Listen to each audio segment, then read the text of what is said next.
Now let's look how Marts and Dana will show us Waltz choreography with teaching count.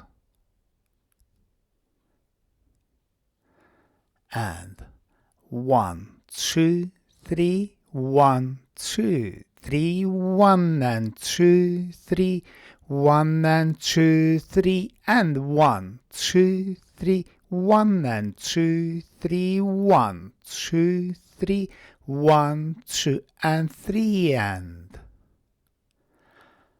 Very good. Let's look once again, this time from opposite angle.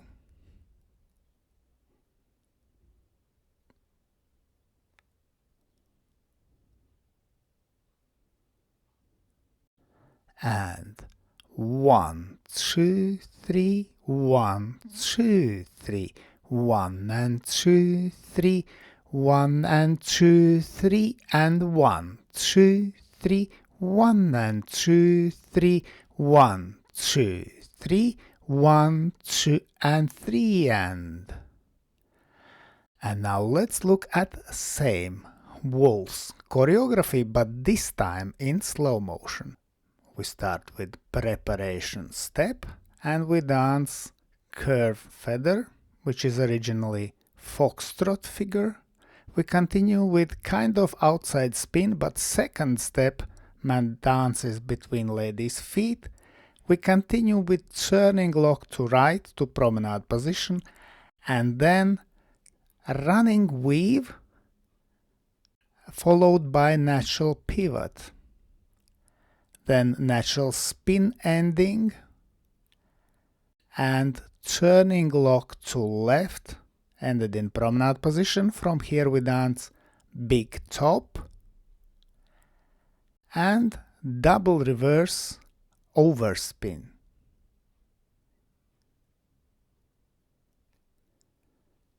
Very good. Let's look once again, this time from opposite direction.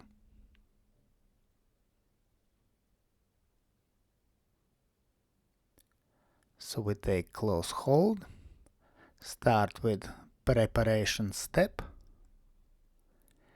we move diagonally to wall, with curve feather, we continue down line of dance, outside spin with step in line, then around corner we dance turning lock to right, we finish in promenade position, moving diagonally to center, running weave with natural pivot turn and natural spin ending. From here diagonally to center we move with turning lock to left, down line of dance with big top, and diagonally to wall we move with double reverse over spin. Let's thank our wonderful demonstrators Marts and Dana, and special thanks to my patrons on Patreon. Because of your love and your support I can continue to produce free dance videos on YouTube and Facebook. Thank you. And today I ask also you to consider joining me on Patreon and have early access to all my new videos and have personal advice from me, from Egils Smagris. I hope you enjoyed this video, thanks for watching and see you in the next dance videos.